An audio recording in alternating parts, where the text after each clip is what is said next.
আসসালামু আলাইকুম। আশা করছি আপনারা সবাই ভালোই আছেন।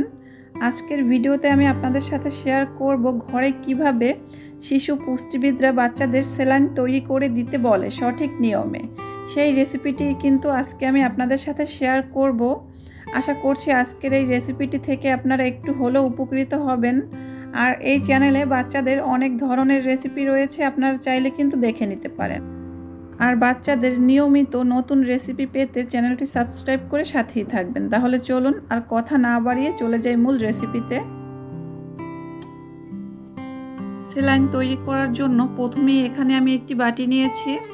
এখন আমি এখানে পরিমাণ মতো বিশুদ্ধ খাবার নর্মাল পানি দিয়ে নিচ্ছি। আপনারা কি পরিমাণে স্যালাইন তৈরি করবেন সেই অনুযায়ী কিন্তু এখানে পানি দিয়ে নেবেন। এখন আমি এখানে দিয়ে নিচ্ছি 2 চা চামচ লেবুর রস। তারপরে এখানে আরও দিয়ে নিচ্ছি 1 টেবিল চামচ খেজুরের গুড়। স্বাদ অনুযায়ী আপনারা দিয়ে নেবেন।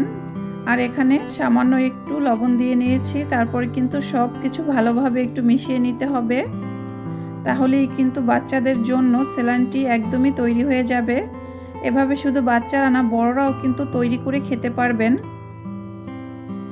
আশা করছি আজকের এই সহজ রেসিপিটি আপনাদের কাছে ভালো লেগেছে। ভালো লাগলে ভিডিওতে অবশ্যই একটি লাইক দিবেন, চ্যানেলটি সাবস্ক্রাইব করবেন। আজ এখানেই শেষ করছি। আল্লাহ হাফেজ।